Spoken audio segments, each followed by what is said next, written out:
বলিউডে কি পা রাখছেন ইশারা কন্যা প্রিয়া? সবাইকে গল্প কথা ইউটিউব চ্যানেলে স্বাগতম। আমাদের চ্যানেলে সাবস্ক্রাইব করেছেন কি? বলিউডের অজানা সব নিউজ আপডেট পেতে সাবস্ক্রাইব লেখার উপর ও বেল বাটনে প্রেস করুন। চোখের মায়াজালে বেঁধেছিলেন, ঝড় তুলেছিলেন বহু পুরুষের হৃদয়ে। ভারতের দক্ষিণী চলচ্চিত্রের অভিনেত্রী ও অন্তর্জাল তারকা প্রিয়া প্রকাশের চোখের আগুনে পতঙ্গের মতো ঝাঁপ দিয়েছিল পুরো ভারত। সেই ইশারা কন্যা কি এবার বলিউডে পা রাখতে চলেছেন?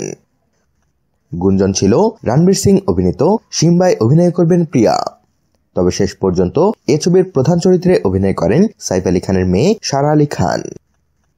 প্রিয়া এখন মুম্বাই অবস্থান করছেন, আর এ খবরে প্রাণ চাঞ্চল্য ফিরে পেয়েছে বি টাউন। তবে কি বলিউডে অভিষেক হতে চলেছে এই দক্ষিণী সুন্দরীর? এই প্রশ্ন মুখে মুখে ফিরছে। রাজি ও সাঞ্জু সিনেমায় অভিনয় করে বেশ খ্যাতি কুড়িয়েছেন ভিকি কৌশল।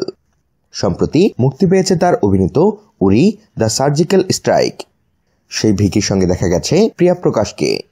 কিছুদিন আগে বলিউড তারকারা প্রধানমন্ত্রী নরেন্দ্র মোদীর সঙ্গে সাক্ষাৎ করেছিলেন, সেই টিমে ভিকিও ছিলেন। বিনোদন সংবাদ মাধ্যম বলিউড লাইভ জানিয়েছে, শুধু ভিকি কৌশলই নয়, পদ্মাবত ও সিম্বা খ্যাত রণবীর সিং এর সঙ্গেও দেখা গেছে প্রিয়া প্রকাশকে। রণবীরের সঙ্গে তোলা প্রিয়ার সেলফি মনোযোগ কেড়েছে বি টাউনের অনুরাগীদের। হার্টথ্রোব এই সুন্দরীর প্রেমে মশগুল ভারতের অসংখ্য তরুণ।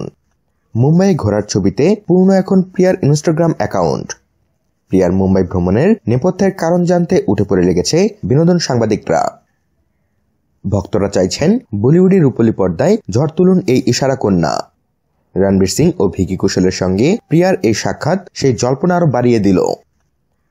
গেল বছর প্রিয়াকে গুগলের সবচেয়ে বেশি খুঁজেছেন ভারতের মানুষ, আর বাংলাদেশে গুগল সার্চের তালিকায় তার অবস্থান ছিল দ্বিতীয়।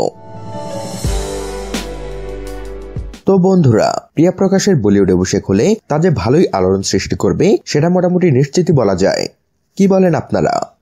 আর এই বিষয়ে আপনাদের মতামত জানিয়ে দিন আমাদের কমেন্ট বক্সে। সবশেষে ভিডিওটিতে লাইক ও শেয়ার দিয়ে আমাদের সাথেই থাকুন।